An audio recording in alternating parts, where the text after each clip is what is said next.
heard Marcus say, Reverend Marcus say, that poverty plays a big part in what's going on in the world today. How has the church capitalized on poverty? How has it capitalized on poverty? I'm going to give the mic to Dana and let him talk. Let's see. Heads have a microphone. One. I'm sorry.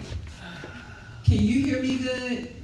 Okay, now I can't hear you. And we can hear you. Hi, Dana. Thanks for being patient with us. Can you hear me still? Uh-oh. Can you hear me? Yeah, we can hear you. Okay, so Dana, you have the floor now. Turn it down. Dana? Can't hear you. Can you hear me? No, he's not going to be able to hear you, so you just got to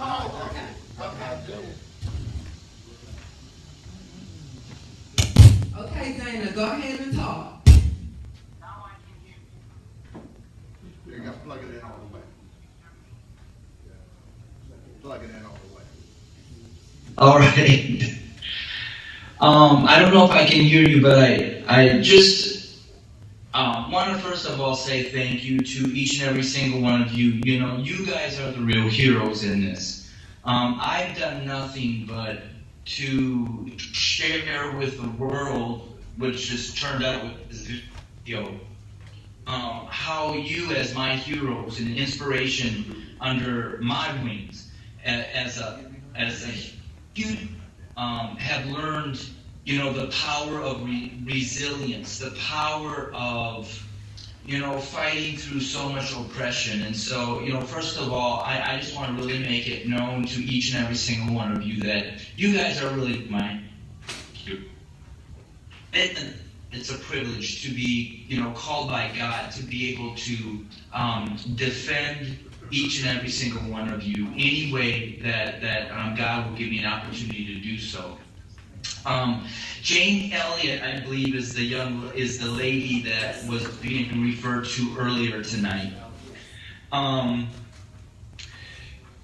guess I don't know where to really begin. My journey started 23 years ago, and how it took place was my first experience in an all-black community. Bible Institute in Chicago. That's what brought me from a small white town in southern Minnesota of about 5,000 people to then come to Moody to finish off my bachelor's degree. I wanted to work with young people, but mostly those in a camp setting. I knew how to live. I knew how to live out in the forest. I knew how to survive amongst the bears and the bobcats. But I was invited to attend a church in an inner city community about 2 months after I got to Chicago. And as I rode the subway, I noticed that less and less whites were on the train. So I knew that I was heading to a community that was, in my mind, and what I was taught, was a ghetto. I had never experienced anything like it except for one time when my family was driving down to Tulsa, Oklahoma to visit an uncle of mine, and my mother took a wrong turn. And we landed up in what you would probably describe as the inner city ghetto of Omaha, Nebraska. And my father's changed, so let me throw this out, but I remember him getting really upset at my mother for taking this wrong turn, told us kids to duck down, and told my mom to barely stop at a stop sign because he was fearful that if we made a full stop, our tires and our hubcaps would be missing by the time we would get going. So I'm sharing that just, you know, my family would never have been a family that would have watched a lynching take place. But racism and stereotypes and the destruction of it starts within the mind. And so after this church, it was ironic that Raleigh, Washington, and some of you might have heard about Raleigh, Washington. He started Circle Urban Ministries and Rock of Our Salvation Church. And he was kind of forefront in trying to do some racial reconciliation stuff. Talked about the stereotypes. And so when we were done, the two white friends that were from Moody that took me, we were walking in a small single path because it had just snowed. And so those two guys were in front of me, and I was at the end. And about 2 blocks or so in front of me, I saw 5 young black men. And so right away, my mind, are they a gang? Are they drug dealers? Should I walk across the street? What do I do? But I'm somebody that when I hear the Word of God, when I hear somebody talk, I want to make sure that the enemy doesn't do what he's trying to do. And that's be the bird and take the seed away immediately so it never has a chance to, transform my life. And so I started talking to myself. No, that's exactly what Pastor was talking about. That's exactly what he was saying. You're going on a stereotype. You wouldn't think that if it was 5 white young men. So what makes you think that? Well, they picked up these great big ice chunks, and being from Minnesota, I was like, man, whoever they're going to have that snowball fight with, was going to be pretty painful when those ice chunks hit them in the face or hit them in the head. When they got past my 2 friends in front of me, they said, hey, what's up, hello, whatever it was. But when they got to me and realized that those ice chunks were for my face, my head, they beat me up pretty badly. Busted lip, bloody nose, black eye, back of my head with those ice chunks bleeding. But what struck me the most is when I was down on the ground, bloody, the last young man kicked me, and he said, welcome to racism. And all 5 guys ran off. I'm not going to say I was Jesus, that my forgiveness for them came immediately or instantly. But I thank God that what he did do over those next couple of months, while this continued to go through my mind and my heart, the Lord allowed me not to see the actions of these young men, but to understand the pain and the suffering that came and motivated these young men to take out their anger on me. And it was at that moment that I told the Lord, it was almost my Saul to Appall conversion. The 2 friends that were in front of me were urban majors. I think maybe one of them lasted an additional 2 years after Moody in the inner city. I was going to be a youth pastor out in the wilderness. And 23 years later, I'm the one now that's been living and ministering within our all-black communities. And so I really see that as a Paul-Saul conversion for me.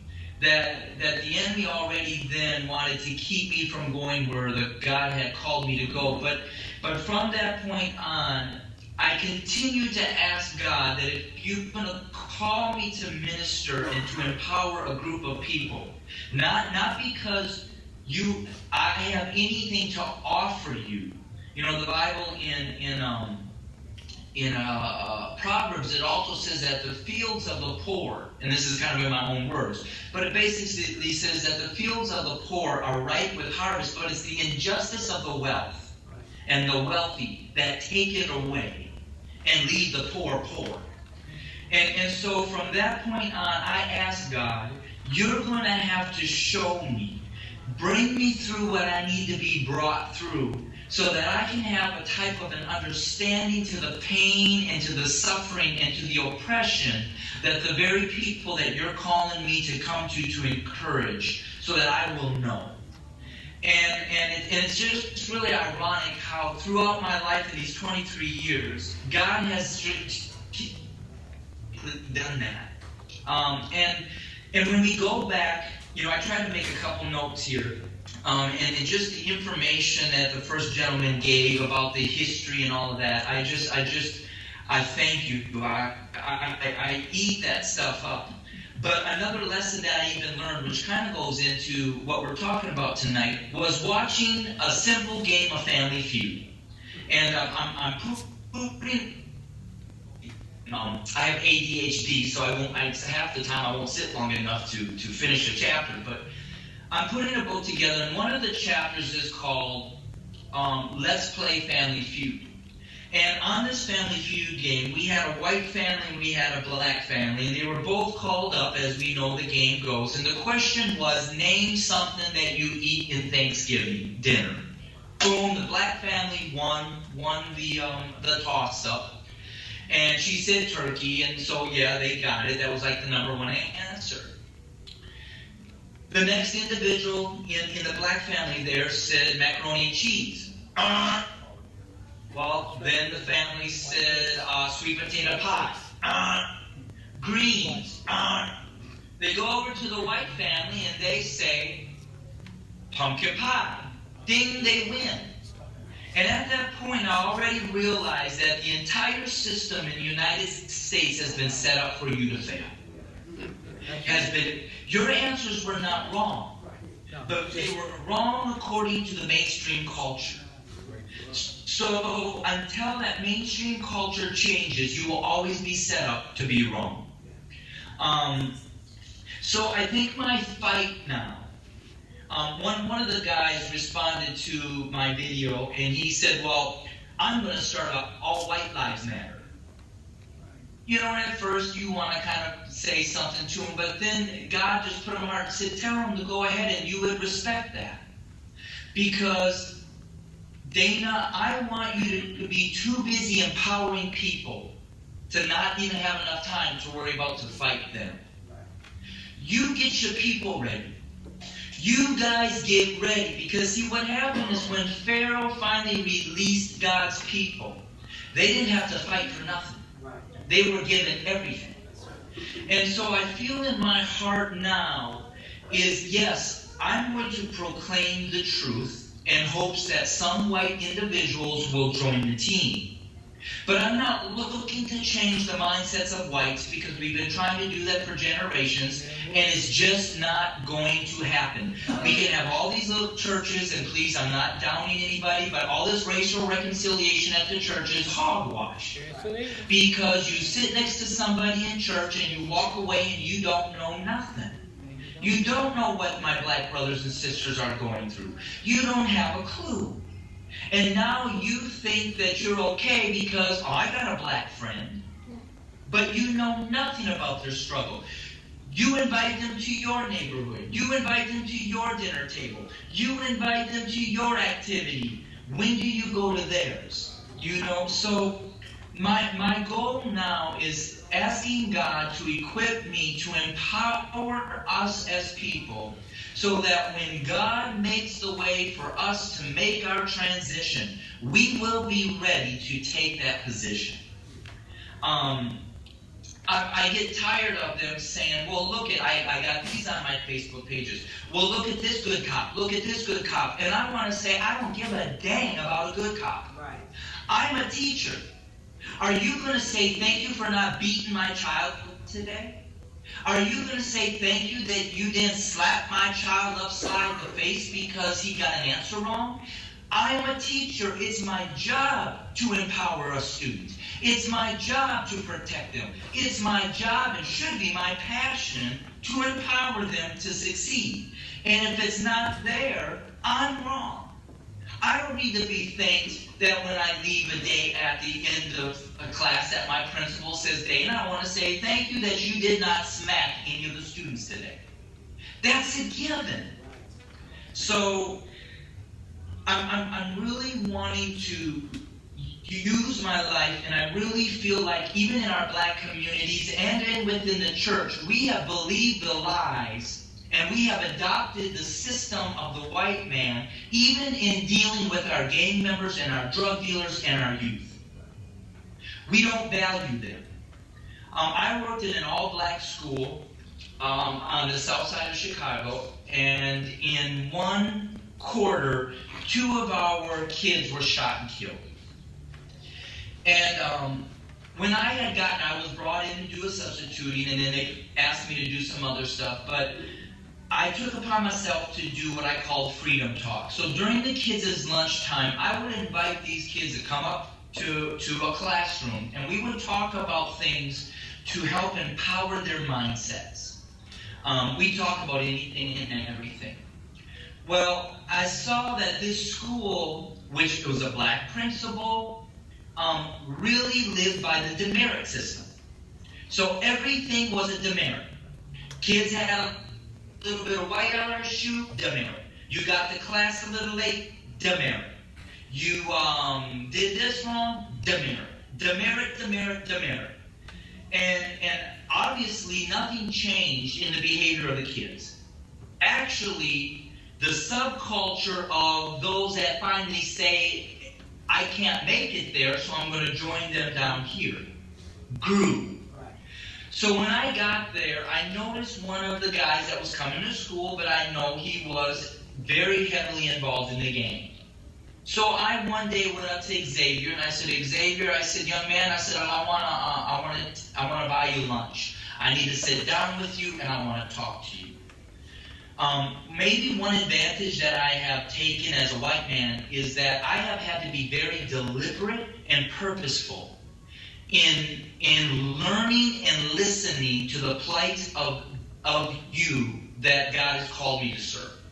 So I take it very serious to know that I will not understand unless I sit and learn. So I took Xavier and I said, Xavier, I said, I don't care about what you're doing. I don't care what you've done. I care, but I don't care for this fact. I don't see you as a gang member or a drug dealer. I see you as a leader and a potential businessman. And so I said, this is what I want to ask you to do. I said, will you give me 8 or 10 names of other young men that you're associated with to meet with me once a week? Yeah, Dana, yeah, Mr. Stevens, yeah, Mr. Stevens. So we got together, making a long story short. Eventually, this group of 10 guys grew to 35 within about a month's period of time. I had a waiting list of almost 65 to 70 young men that were crying and pleading for us to let them in. I developed these guys, which they developed themselves. I just spoke life into them. We became a positive gang called One Love.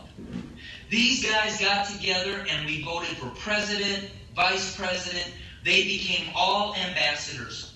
They brought up a logo. They brought up bringing hope to the hopeless. They put their bylaws together. Then they decided that the young shorties, the middle schoolers that were meeting on the first floor of our school, were being misled.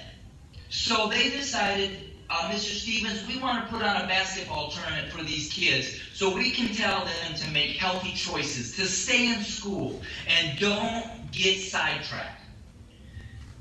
After one quarter with these guys, not even a full quarter, every single one of them passed every single class. None of them were suspended.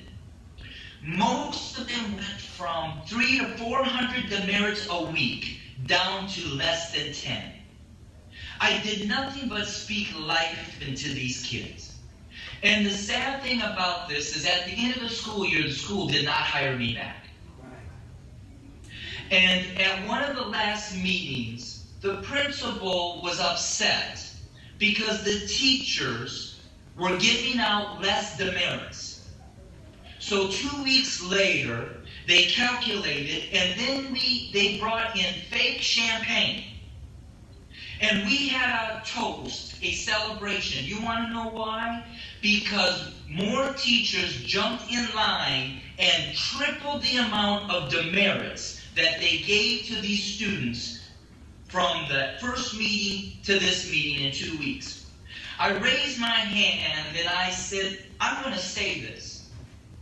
Are we also going to celebrate when one of these brothers get locked up in jail or get shot and killed? Are we going to celebrate when one of these other guys fall out and we never see him again?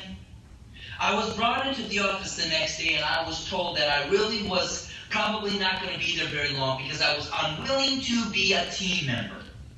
I said if I wanted to be a correctional officer in the correctional facility, that's what I would do. but I chose to be an educator in a school to empower the very people that have potential, but yet we're not pulling it out of them. I'm sure that's why I wasn't hired back. But at this point, I don't care because God has something more for me to do. But what I'm really wanting to focus on now is how can we, and I put out another video, this doesn't have to be at the church. We got out of the church. So I'm really asking my brothers and sisters, when you drive to church in the morning and you stop to get a donut, or you made some breakfast at home, what would happen if you took some of that food and on the way to church, and our guys, see, these gang members are not lazy. Our drug dealers are not lazy. They're out in those streets from early in the morning till wee at night, whether it's snowing in Chicago or whether it's 100 degrees. They are motivated. They're just not motivated, or they haven't been directed to be motivated for the right thing. That's our fault. So I told people, I want you to stop on the way to church, stop on the way to your job, stop on the way home from your job, and bring a donut, bring a word to those guys and say, you know what? I don't care what you're doing right now. I don't care what you've been doing. But I want you to know you're valuable. And we need you to live and not die. And so one day later, I got a message from a lady that said she did that, and when she spoke those words into the young man, he began to cry. And he told the lady, I've never been told that before. So if we're going to get the guns to go down in our neighborhoods, if we're going to transform, these are street pharmacists. These are street businessmen. If businessmen in the church would drive by and say, you are a businessman, but right now you're doing business for destruction where you don't get paid vacation. Let me walk with you and teach you how to be a businessman where your vacations will not be in a jail cell. But we got to do that as a church. And then we have to recognize that until they are equipped with the means, I was a drug dealer and a gang member, Q-tip, one time. I told him, I said, you need to stop doing this. Pushed me up against the wall, and he said, I love you, Rev, but he said, come follow me. Took me to his home. He had a little sister sitting in a high chair, probably 1 year old, crying, hungry. Had another toddler running around. Mom was out on the floor, obviously intoxicated. Opened up the refrigerator, and he said, now when you fill this refrigerator and stop my little sister and brother from crying because they're hungry, I'll stop selling drugs. But until you do that, don't tell me what I need to do. And then I realized I, as a man of faith, at times don't have enough faith to do what I'm telling these guys to do. So until they change their ways, we as God's people got to pray on our knees for God to cover them and protect them until God gets a hold of their hearts and we walk with them and they're transformed. And so that's my heartbeat. And I can rattle on, and I don't want to take this over, but that's my goal. And so it is an honor, and I just want to say that again, it is an honor that God would allow me to stand and defend a group of people that are so incredibly beautiful. I mean, and I say that from the bottom of my heart. Before, years ago, as a black man, you weren't even allowed to be in the media. My white family still want to argue with me that a lot of Elvis Presley songs were written by black men. But the truth was, those years ago, you were allowed to be on a movie screen.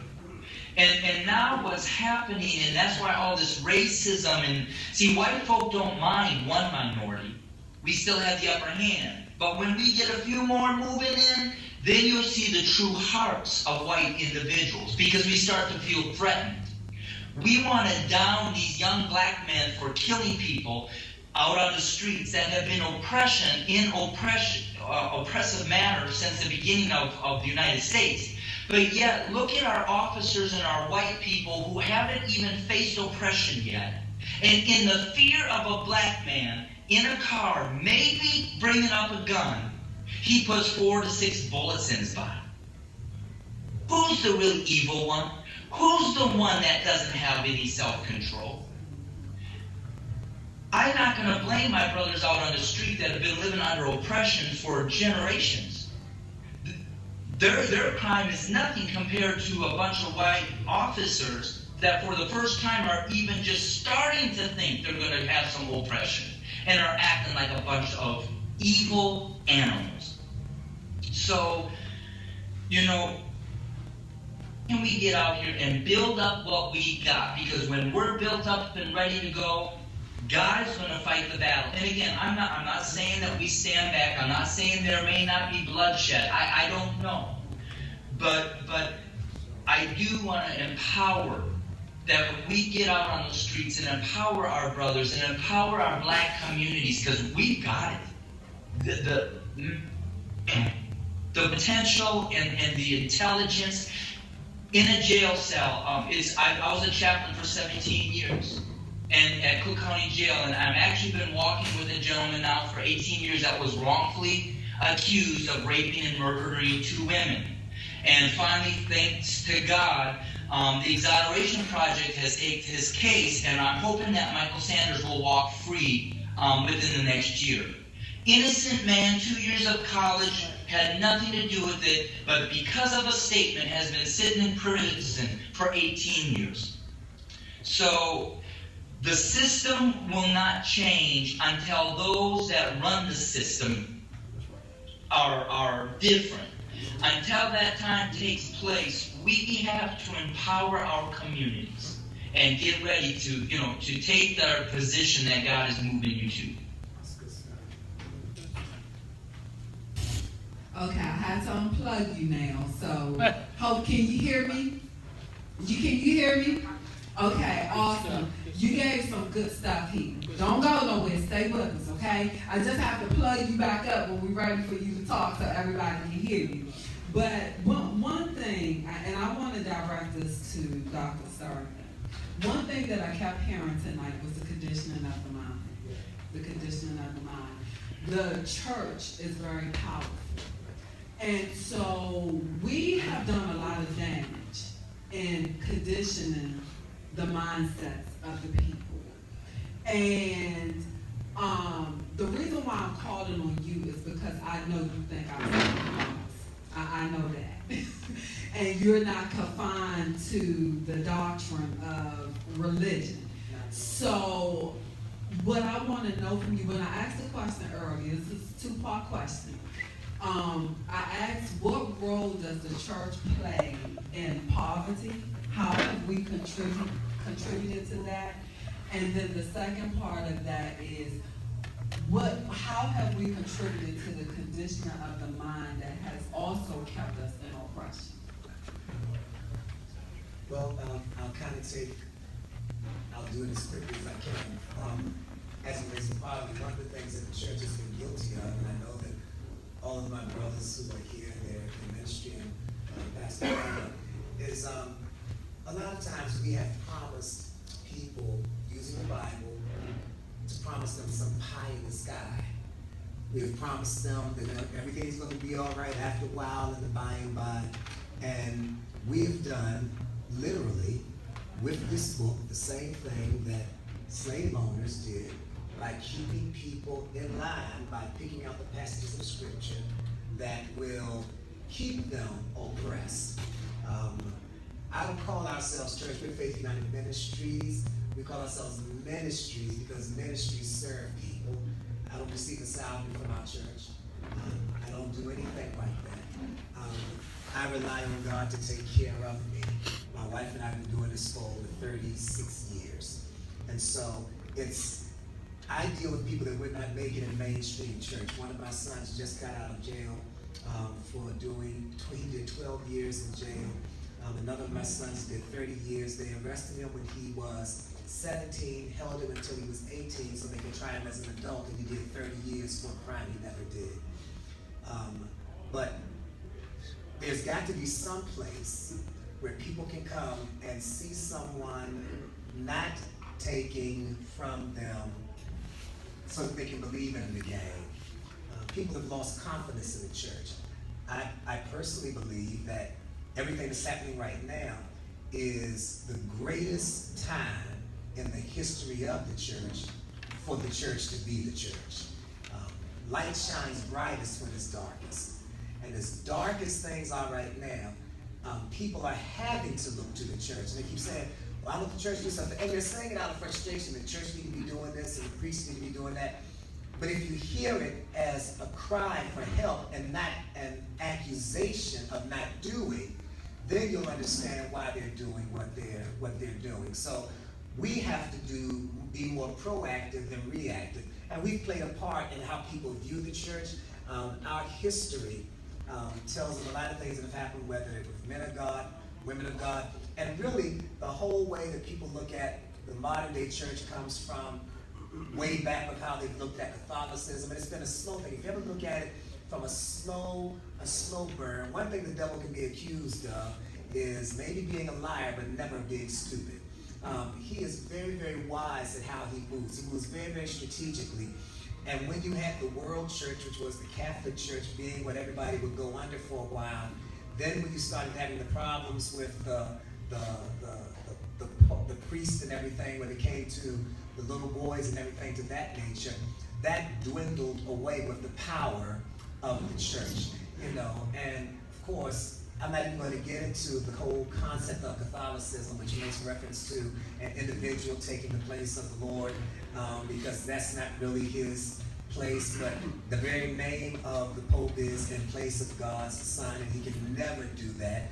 And if Peter was the first Pope, which I'm really just throwing things out there because we talk about Peter being the first Pope of the church, if he was the first Pope of the church, one of the things that the Bible says is that Peter's wife's mother had gotten sick with a fever. And so if Peter was the first Pope, and he had a wife whose mother got sick with a fever, then it must mean that the Pope and the priest can get married. And if the Pope and the priest can get married, then there should not be a problem with the Pope or the priest not having wives. And if they had wives, they would leave the little boys alone. So when you start tearing apart at that and realize that that was a problem, and so people lost confidence in the world church, then the local church started having problems because the divorce rate was so high amongst the pastors and everything in the local churches, which made people then start saying, well, where can we have anything that we can depend on when nobody's living up to the very things that the Bible is making reference to? So we have that problem.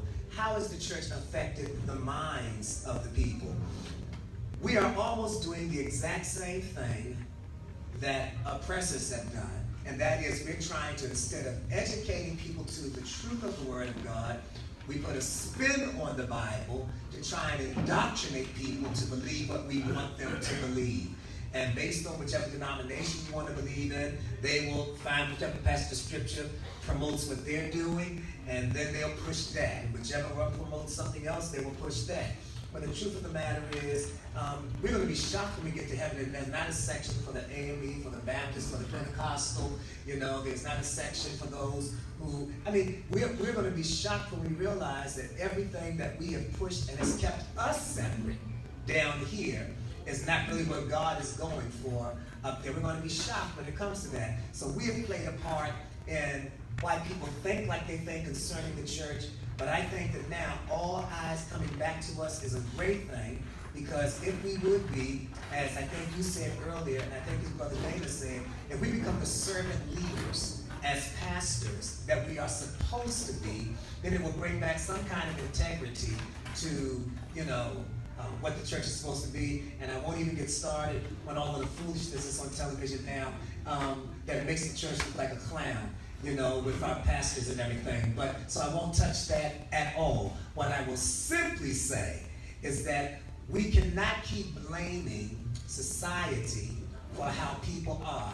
I think it may have been Brother Marcus or Brother Dana, I'm not sure, Brother Robert. One of them said something, and it makes reference to the fact that the blood that is going to be on us is not because of anything that the world has done, it's because the church has messed up. The Bible says that judgment's going to begin not at the whole house. Judgment is not going to begin at the crack house.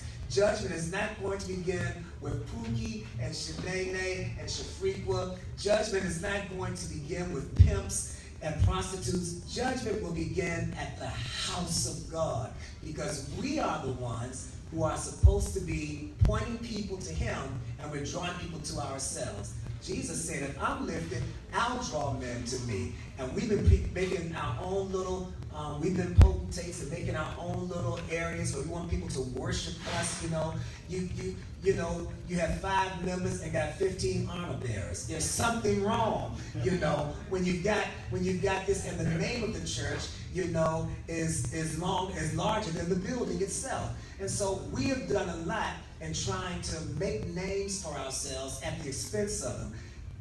The church is the bride of Christ. It's the bride of Christ. And all we are as the servant leaders are the bridegroom's friend. And something is wrong when we try to make God's bride love us more than love him. Can I say Come on, something? Brother Marcus. And let me just say this right quick. I want to make sure that everybody is able to say something, because we're winding down on our time. Is now 40. Amen. Amen. So Karl Marx once said that religion is the opiate of the people. That's good. And I don't think God in this dispensation, as some of the scholars would say, God is worried about our religion. He's worried about our relationship. Man. It's our relationship to him that brings us this connection first to him, then we find our humanity and being connected through God with one another. On the 6th day, God created humanity. Right. He said it was good, and he stopped. Right. It made everything stand still. What's happening is that we have forces that are coming against our humanity. We have God DNA. We have the eternal implanted in us, and it's nothing you can do about it, whether you choose to recognize it or not. So when we talk about the church, we're talking about a moving entity. We're in an evolution, okay? And so the church is not the building. The church is the person in the building. And that person in the building, we have to understand, comes with issues, struggles, situations, psychodynamic problems. That if we tell the truth, if we start being transparent about our own stuff, and say, listen, I wasn't born a preacher, I wasn't born saved. As a matter of fact, I was doing deals on the corner straight out off of Robson Place, getting back down in the farms, and we was heading over here, you know, making it do what it do. I just so happened to not to get caught. Glory to God. Glory to God. Because I made up in my mind that I wasn't going to nobody's jail. So when we get to a place where we can share our vulnerabilities and we can be transparent, because I tell all the brothers, unfortunately, you can't have a vicarious relationship with God through me, because I refuse to be God for you. Because if I begin to be God for you, guess what God will do? He gonna show you me, and then you gonna be like, wow, Rev, you was living a lie, and I refuse to do that. I am flawed with mistakes. Every day, sometimes we live in contradiction to the thing we say we believe in. They call that what, Doc? Cognitive dissonance. That's right. That means I'm confused. But I need God to help bring all that together and trust in him. That if you say it and do it the way I'm showing you, you don't have to worry about putting, you know, this whole farce in front of people. You know, you're going to get houses and cars and your bank account going to change. No. That's not real change. Real change is what Doc said, is what my brother said. We're afraid to really go back and disciple people. That's right. And the due discipleship, man, really causes you to begin to understand a person's walk. When you got to hold their hand and walk with them and understand what their daily routine is and what they have to deal with on a daily basis, you're like, Lord have mercy. I'm wore out. So we isolate ourselves from the people. We insulate ourselves, and that's why we got all these armor bears. Because we don't want to touch the people, and you can't be a servant leader and don't want people to touch you. Because when humanity is at its worst, God sends us into those places, and God is always at his best. So what's the church's plight? We have a great time for the church to reconnect us. All these dynamics are happening to do one thing, to pull God's people back together, to pull together a sense of hope and community. The ecclesia. We are coming back as a community, irregardless of the color of your skin, the shape of your hair, the color of your hair. Martin Luther King had it right before they killed him. He said, we have a poor people's movement. Yeah. He said, hold up. The Black Power movement, that was great, but there's something that I'm noticing when I went to West Virginia. These folks in the Appalachian, poor white folk, suffer from the same conditions that the poor They wait a second, and the policies from the powers that be are separating us, and they are afraid for us to come together to have that conversation. I'm waiting for one of these politicians to address this issue. Somebody saying, look, these policies are not only just not working for black folk, they're not working for Latinos, and they're not working for poor white folk. And poor white folk are being manipulated emotionally to act out as though they are above the system. When they got to go back to a home and open up the refrigerator and ain't no food in there either. Right. And they don't have no health insurance that's not helping them out. Right. So we got to stop this divisive behavior, because you're right. The enemy is not the roaring devil that looks ugly with horns and a pitchfork. He is elusive. He is slick. And he'll drop all that negativity and walk away and leave us to allow it to supplant itself in us. And then we are destroying one another like piranha in a pond, eating on one another, demolishing one another, cannibalizing one another, when we have more in common than we have in different. And when we recognize that, that's when the system and the paradigm shift will occur, and true humanity will be recognized. That's all I want to say. You know, when you were talking, and I'll give you a second, but when you were talking and you began to talk about like the wealth, the prosperity movement and things like that, and I thought about when you said when the masses of people came together and they exited, then they bankrupt that system. And so that's why when we're talking about the conditioning of the mind, now, and we are not going to get through this issue, so I need y'all schedules so you can come back, because it's too big of a topic. I don't believe you can find a solution until you address the issues. So there's several issues that we identified tonight that we have to go through and discuss them so that we can find solutions. But the problem is that there's only a remnant who's willing to become servants to the community, while the masses are still in a place where they're capitalizing off of the poverty of the people. And so they're living good while people in their congregation are being evicted. Cars are being repossessed. They in a house with no lights, no food, but yet they living good. That's the reality of the state of the church right now. And so there's only a handful that are saying, you know what, I'm not going to take a salary. You know what, I'm going to connect myself with the judicial system. I'm going to make my presence known in the prisons so that I can go in and start transformation now, so that we can reduce recidivism, so when they get out this time, they've got resources that they can tap into so that they don't have to go back. So this is the point that I'm trying to get to when I ask, what part does religion play? So I need y'all schedules. I just want to go out with this statement here. I really thank everybody for all the input tonight.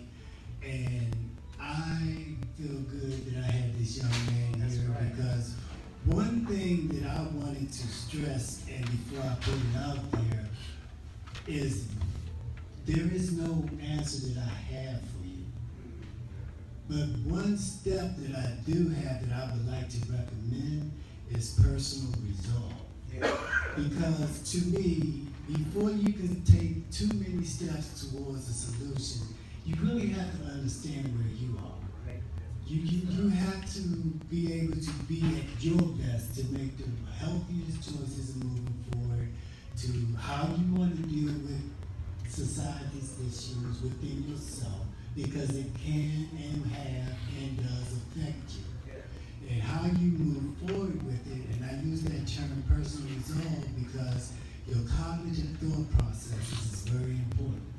You want to be at your best because the decisions that you make and the choices that you come to for what your actions will be and how you're going to relate with others, how you're going to be showing yourself, and how you're going to be accepted from how you show yourself is going to have a lot to do with what you decide is the best, most spiritually correct move to make, of course, without a doubt. Because that's one thing that all you young men brought up. I heard all of you say, let's pray, and that's going to be first and foremost. And once you pray, you got to take an action. Because God is not going to just reach down and push you. He may talk to you when you're praying to Him. But the thing is, when you put your mind to yourself and within and understand where you are, because that numbness is going to keep you stuck. You're going to have to get beyond that. And so the only way I can't tell what's going to get you out of that. Now, for me, it took life. I had to continue to live and grow out of it. But I'm going to say to you, it's a blessing that God put me here as a vessel. Not that I'm all this and I have all this wisdom and intellect, but I know that I had no one to talk to. And it was very, very important to me to talk to you. And since I had the opportunity to do so with you and the other young men, I just really want to stress the point of your personal resolve. You to understand really how you are. The one that said anger, and we utilize the fact of justifiable anger, but not to act out. You know what I'm saying? But at the same time, that healthy anger should not deter you from coming up to an intelligent, smart, and spiritual decision on how you're going to move forward. But please don't stay stuck. And when I put it out there, that the things that I heard you say, Dr. Dana, and in terms of what you've been doing in your community, I commend you. And I hope that you will keep that up, because while you're there doing that, I'm one of those guys that you spoke of. I am one of those former drug dealers. I am one of those former incarcerated individuals. I am the guy that the lawyer came into the back before I went to see the judge and said, you are presumed guilty before you are presumed innocent. And I looked at him like he was crazy, but he meant it. And he was right, because every time I went in there, I went to jail. Okay, so it's a fight, it's a struggle. But as you said, we rise, we overcome. We rise, we overcome. And for me to be here where I am today, to be able to try to mentor a young man that said he went to Penn State. Right. You understand what I'm saying? And I went to the Penn. But at the same time, God works in mysterious ways. Wow. Really quick, Dana, and I'm going to let you have the last few words, okay? Because we have to shut it down at 10 o'clock. But for those of you all who are here in the audience, did anybody have any questions or comments? No questions. No questions, no comments. I wanted to make sure that I, didn't know, but there was so much information. Yes.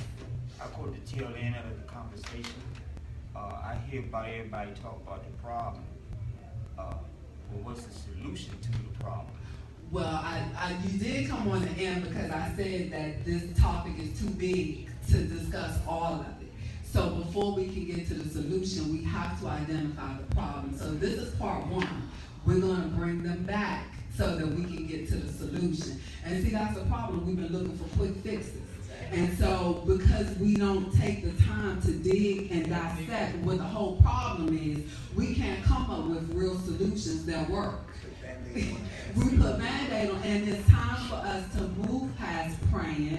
And I don't know why we feel like we serve a God that's an intimidated God. He's a God of war. He was moved by anger. When he got angry, everything got turned upside down.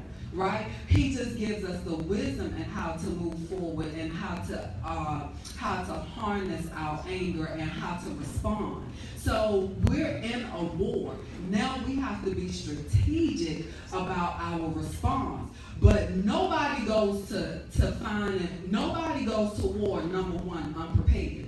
And so in order for us to be prepared to fight the war that we're in, we have to identify every system that's oppressing us. So it's not going to be done in one session. And so what I will encourage you to do is when it's posted on YouTube and it's posted on the eLife Media website, go back and look at it so that you can be caught up when we do part 2. Okay? Gotcha. Then I'm going to hook you back up real quick. We got 2 minutes. And then I'm going to get with you all and get you all scheduled so that we can have you all back.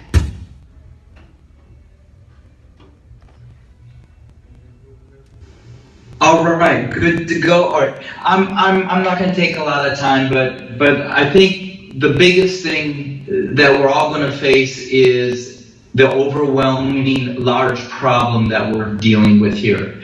But I guess I just want to end with this little story that somebody told me one time. And he said there was this old man that was walking down the beach. And as he was walking down the beach was loaded with stranded, dying starfish. And as this older man was walking, he would bend down and pick up a starfish and toss it back into the ocean. And some young people came running up beside this old man, and they said, "You know, old man, look in front of you. Look behind you. There's miles of beach. And along these miles of beaches are thousands and thousands of starfish.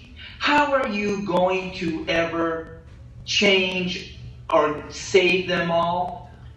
And the old man reached down and he picked up a starfish and he tossed it into the water and he says, "Well, I made a difference for that one." And so I think what we need to do as believers is that we have to make a difference for that one. And even though there may be thousands of issues ahead of us and behind us, let's make a difference for the one that we pick up in our hands. And so, you know, that's what I'm trying to do, and I know my brothers here are doing that as well. And again, I just thank you for the privilege and the honor that you've given me to be a part of you guys. Thank you. Thank you, man. We thank you for wanting to be a part of us. So it's a blessing to be able to cross the cultural barriers and be able to come together, because it's going to take unity. It's going to take one mind, and that one mind doesn't know color. And so, you know, I think that it's awesome that in the trenches of all what's going on, that we're able to find those who think, you know, like who have a heart for what's really going on in the world. And number two, who's not afraid to speak out. So, you know, blessings to you for being willing to be a sacrifice, because that's what you are. Right. Being willing to speak out against, you know, all of the injustice that we deal with. But we are going to deal with this one government at a time. We're dealing with religion right now, so that's our focus. Then we'll get to education. Then we'll get to the judicial system. We're going to hit all of the systems that are affecting what's going on in the earth. And it is not an overnight solution. It's not. That's why we've been failing.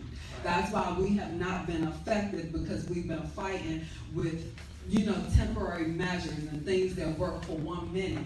But I believe that, I think one of the greatest disservices we have done to the body of believers is when we quote that scripture, "Be still and know that I am God." Right. He does not mean be still and do nothing. Right. What he says is that I give you plan, I give you action, I go before you, and I make your way plain. I give you the resources that you need in order to carry out the task that I've given you. But in the meantime, know that I am God and that I have everything in place. I have all my plans for you, and while you're moving, I've gone ahead you, I have your back, and I'm moving with you. So it doesn't mean sit still and just say, oh my God, this don't make no sense. No, it means somebody needs to stand up and be the change agent, be the transformer of this time, and be the person that will say, you know what, I give it all up to follow you for real, and that means that I'm going to take on the mindset that you did, which means that I'm going to serve those and not allow them to serve me,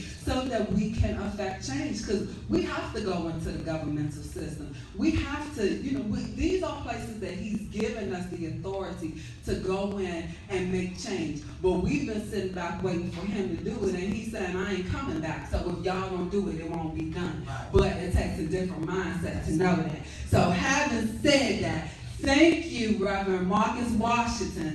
Thank you, Dr. J.E. Sterling. Thank you, Peter.